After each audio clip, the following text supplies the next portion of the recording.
the vaccine mandates come from a healthcare system in which many people feel wronged by. So they go to the hospital, they feel as if that hospital doesn't listen to them. They go to the ER people act as if their pain isn't real, or that it isn't as bad as they say it is, to give them not very effective drugs, or they're ready to go there and get drugs to make them addicted to it. So I came in from the back pain, and now you give me some fentanyl, and now I'm doing heroin, black tar heroin out of a dumpster, basically.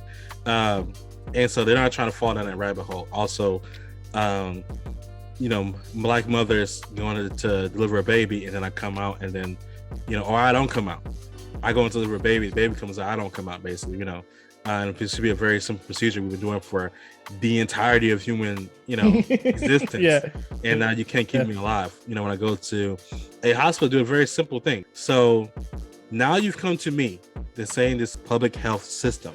Now you've come to me and you said, I need you to get a vaccine. And I asked nicely, but now I'm coming with a strong arm. Get this vaccine, you can't participate in life anymore. And that feels like a real, you're not taking into consideration my hesitancy.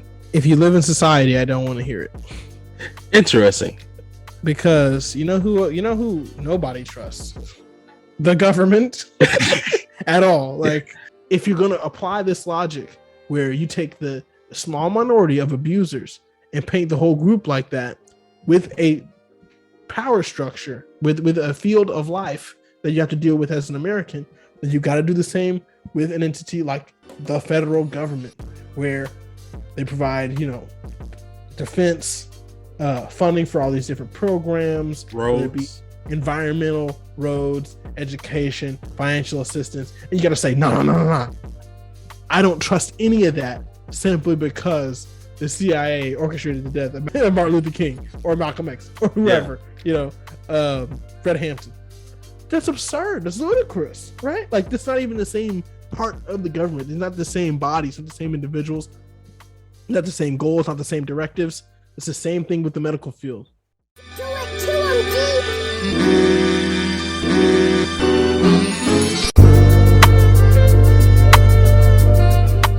All right, welcome back to Relatively Conscious. My name is Tony Brown. Irvin Bryant. Shout out to DJ for making our beat. At DW Made That on social media. And follow on social media. That's at Kinda Woke on Instagram and Twitter. Relatively Conscious everywhere else. All right, so real quick, we're talking about vaccine mandates. So New York has a vaccine mandate. I think California is inching towards doing one. Most states do not have one, but a lot of offices are moving towards doing that, basically, to come back to the office, vaccine mandate, right? And I listened to a podcast called The Argument, right? And then Jane Costa, she's a Black woman from the New York Times, was talking about to two other people who work in Brooklyn, in the New York area, about vaccine mandates. And they were saying basically that the men of vaccine hesitant are just not able to get a vaccine because they don't have childcare, they can't take off for work, they have all these other issues that stop them from getting a vaccine. And so basically, we have to, their exact words, basically, when we look to do mandates, we have to make sure that they're not hurting the people we want them to help, basically. That sounds very interesting to me.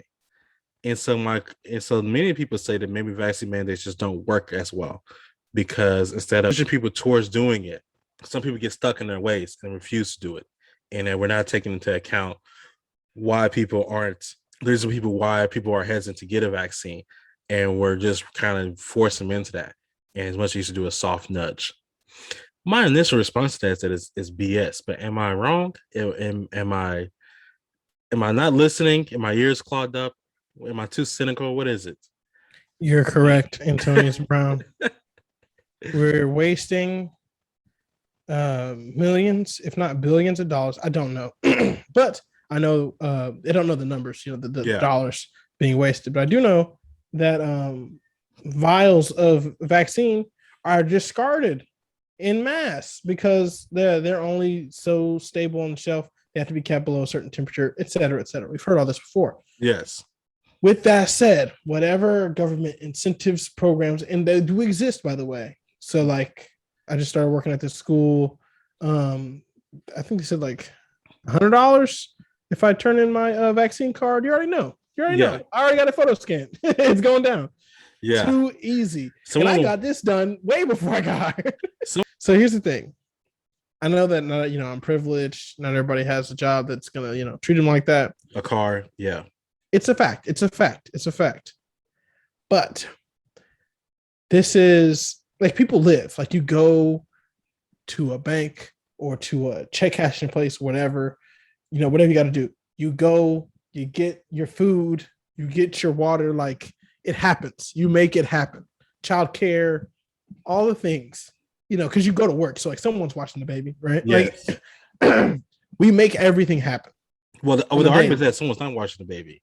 That if schools aren't open in these places, someone's not watching the baby. And also, if I, daycare shut down because of someone gets COVID there, well, now I'm stuck at the house because I can't work, and then I don't have time to be out for 2 or 3 days because I got side effects. You just told me you was out for 2 or 3 days because you at home with the baby. But if I can't be like out, as in like I can't get out the bed sick because of the side effects of the vaccine, and I got to watch the child. As I was saying, that's an extreme situation, and I respect that. That's real. It could happen. We make it happen. People make things work for things that are necessary. And like I said, we're wasting millions, if not billions of dollars on vaccines that aren't going to anyone. So that situation that you just expressed, how is there not a government benefit for that? Right? Yeah. Many employers are trying to cover for people and give them incentives. Excellent. Good on you. This person doesn't have that luxury. I need Uncle Joe to step in. He didn't throw. Also, we got child tax credits. We got, PPPs going out. We got all kind of stimulus package going out. I find it hard to believe. Now, I just said that we could be doing better with the government programs if the goal is to incentivize vaccination. But with all the money being thrown around by the federal government and states, I'm not in one of those states, but and states, I find it hard to believe that there is no opportunity. And I know poor people in America. we know how to play the game. Yeah. For you to play the game and get that vaccine, you didn't want to. Now that I know and understand, you didn't want to. That's a whole different story. But for there to be the excuse of that, I didn't have the opportunity. There's not enough supply. It's not in my neighborhood. It's not this. It's not that. I call a bluff. I call a BS. I call a spade and a lie. It just doesn't feel factual. Again, we can go, every extreme turn of scenario, et cetera, and that those scenarios can occur where you just really like, I'm down bad. I'm in a situation where it's just not going to happen for me. 50% of the country, roughly. Mm-hmm. I'm not a statistician. I'm not a statistician, but 50% of the country is unvaccinated. Somebody's telling a lie. I believe 38% of the Black population in Texas is vaccinated, which means 52. Was it 38%? Yeah. That's which means 62 is unvaccinated. Yeah. If it was 10, we did our best. We got to figure out how to get this last demographic. You see what I'm saying? What new program, what new incentive can we think of? Once we're down to 10%, once we're down to the, you're truly broke, you're truly down bad, you have no options. You got to be kidding me. You live in Texas, know no transportation. I don't believe it. You're lying to me. You have no means. Somebody's telling a fib, bro. Yeah. Okay. So the other argument is that, and this, okay, I'm just giving these arguments to you. Okay. So yeah, this is not me agreeing with these arguments, but there's people who are smarter than me. So I want to go ahead and give them to you. One other argument is that the vaccine mandates come from a healthcare system in which many people feel wronged by. So they go to the hospital, they feel that hospital is listening to them. They go to the ER people act as if their pain isn't real, or that it isn't as bad as they say it is, to give them not very effective drugs, or they're worried to go there and get drugs to make them addicted to it. So I came in from the back pain, and now you give me some fentanyl, and now I'm doing heroin, black tar heroin out of a dumpster, basically. And so they're not trying to fall down that rabbit hole. Also, black mothers going to deliver a baby, and then I come out, and then or I don't come out, I go into the baby, the baby comes out, I don't come out, basically, and it should be a very simple procedure we've been doing for the entirety of human, existence. Yeah. And now you can't keep Yeah. me alive. When I go to a hospital, do a very simple thing. So how come this is a issue where Black mothers aren't surviving this? And And it's now, Black women worse than everybody else. yeah, where regardless of age or of course, regardless of age and societal bearing. So like education, how much you make, like even Serena Williams had trouble when she Right, was living right, baby. right. So now you've come to me, the same political public health system. Now you've come to me and you said, I need you to get a vaccine. And I asked nicely, but now I'm coming with a strong arm. Get this vaccine, you can't participate in life anymore. And that feels like a real, like, you're not taking into consideration my hesitancy because, you know, generational trauma, which I cannot stand that term, but generational trauma. Yes, yes, yes. We've recorded this episode before Yes. in a world where we were more harsh, but I'm gonna have to reach back and quote uh Irvin from the past. If you live in society, I don't want to hear it. Interesting. Because you know who nobody trusts? The government at all. Like, you know, Joe, Trump, Obama. I know people who doesn't matter who the president is, they don't trust it. And they sure don't trust the governor, Abbott, Yeah. McPerry, Sylvester Turner. Aunt Richardson. Yeah. Right. So, like, okay, you don't trust people, you don't trust power, cynicism, your life is hard. You personally could have been wronged, or maybe your forebears, your people, whatever. Stop receiving government money. Cut it. Don't take it. Don't take it then. Don't take it then. And that's super, like, that's cynical on my part. I understand that. Yeah. And that's a conservative argument. We're like, oh well, if you don't like America, then leave. But it ain't like that. For you to have the consistent logic to not, like, I know that the medical system, medical world in America does so many wrong things, but like I also take Robitussin, I also take Tylenol, I also take Claritin when need be. I'm not taking all these all the time. Take allergies, fever, whatever the case may be. I take the medication for it, and people, I mean, just on a daily basis, you don't even think about it. You just go to the pharmacy, get the over-the-counter meds, take them, you get a little better, you get, the effect that you need. And some of y'all abuse them, and it's not Robitussin's fault. It's not Theraflu's fault that you're sipping on that, right? Yeah. Like, that's also pushed upon you. So sure, there are the instances of the wrongdoing, but there's the great, vast. I mean, truly the word vast is overused, but there's a vast majority of situations where medicine, it just is like, you just take it and you get on with life. And if you're going to apply this logic where you take the small minority of abusers and paint the whole group like that with a power structure, with a field of life that you have to deal with as an American, then you got to do the same with an entity like the federal government, where they provide, defense, funding for all these different programs, whether it be Roads. environmental, roads, education, financial assistance. And you got to say, no. I don't trust any of that simply because the CIA orchestrated the death of Martin Luther King or Malcolm X or whoever, Fred Hampton. That's absurd. That's ludicrous, right? Like, that's not even the same part of the government. It's not the same bodies, not the same individuals, not the same goals, not the same directives. It's the same thing with the medical field, right? The vaccine people, the Pfizer and Moderna, I'll say Moderna. Pfizer's done people dirty. Moderna, as far as I know, has never done me any kind of wrong. That's the shot that I got. They're a startup. Yeah. So